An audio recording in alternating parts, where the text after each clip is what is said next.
Assalamualaikum warahmatullahi wabarakatuh. Perkenalkan, nama saya Bima Firmansyah Nugroho. Saya absen 7 dari kelas IPS 5. Oke, di sini saya akan memberitahukan sejarah dari Gedung Juang ini. Ya, sejarah Gedung Juang. Gedung Juang sebuah bangunan yang terletak di Pasar Kliwon, Kota Surakarta. Kota Surakarta ini memiliki kisah dalam perjuangan kemerdekaan Indonesia pada tahun 1945. Bangunan ini didirikan oleh pemerintah Hindia Belanda pada tahun 1876 dan selesai dibangun pada tahun 1880. Di dalam kompleks Gedung Juang juga terdapat sebuah monumen yang bernama Monumen Laskar Putri Surakarta yang dibangun sebagai penanda sejarah keikutsertaan kaum wanita dalam perjuangan serangan 4 hari di tanggal 7 sampai 11 Agustus 1945. Sebuah gedung yang dimiliki oleh Kementerian Pertahanan itu kini telah terdaftar sebagai daftar bangunan cagar budaya di Kota Solo. Gedung Juang memiliki fungsi yang berbeda-beda setiap tahunnya.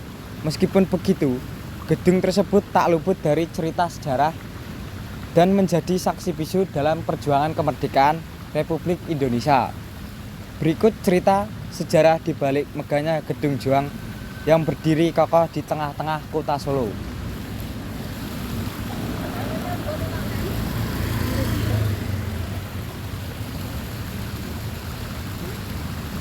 Tahun 1876 sampai 1880. Zaman pembangunan. Gedung Juang dibangun pada tahun 1876 dan selesai dibangun pada tahun 1880 oleh pemerintah Hindia Belanda. 1880 sampai 1982, zaman penjajahan Belanda. Pada awalnya, gedung ini dijadikan sebagai fasilitas pelayanan bagi tentara Belanda dan diberi nama Kantin Straat, yang dalam bahasa Indonesia memiliki arti adalah jalan kantin. Kantin ini digunakan sebagai kantin VIP yang hanya diperuntukkan oleh tentara Belanda yang memiliki pangkat tertinggi. Selain itu, karena letaknya berdekatan dengan benteng Vastenburg, gedung ini juga difungsikan sebagai klinik untuk para tentara Belanda pada masa itu. Seiring berjalannya waktu, gedung tersebut kemudian dijadikan sebagai asrama militer yang digunakan oleh para tentara.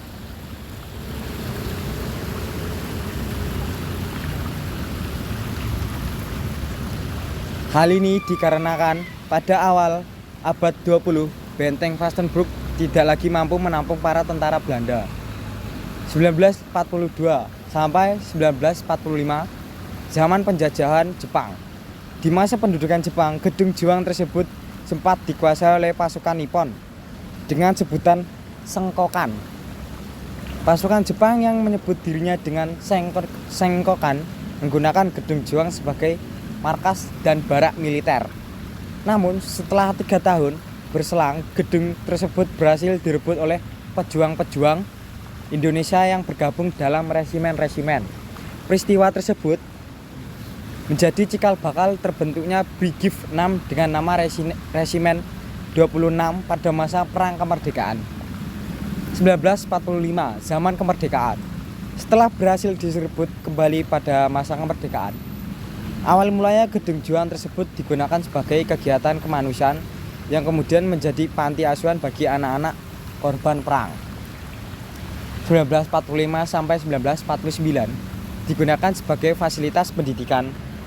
Kemudian pada tahun 1945 sampai 49, gedung ini digunakan untuk fasilitas pendidikan. Tercatat penyelenggara pendidikan yang pernah menggunakan bangunan ini adalah SPK, SMPN 3 dan SMPN 5. 1949 sampai 1980 dijadikan sebagai markas militer dan pusat brigade infanteri.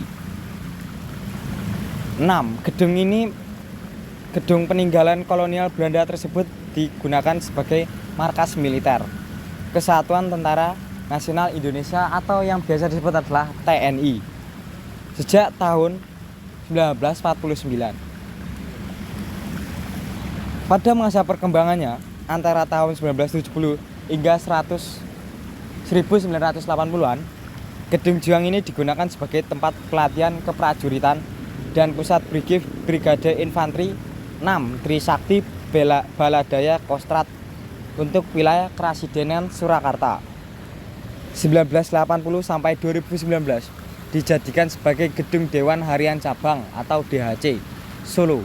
Setelah Brigade Infanteri 6 yang kemudian pindah ke Palur pada tahun 1980-an, Gedung Juang digunakan sebagai kantor pengurus DHC 45, Dewan Harian Cabang, Badan Penggerak Perbudayaan Jiwa Semangat dan Nilai Kejuangan 45 Kota Surakarta.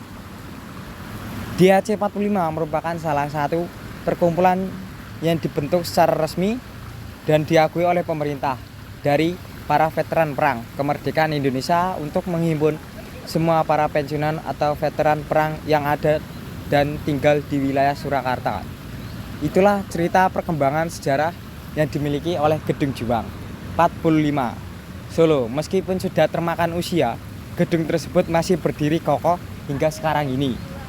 Seiring perkembangannya, Gedung Juang ini kini menjadi sebuah objek wisata yang sering dikunjungi oleh para turis yang berasal dari luar daerah.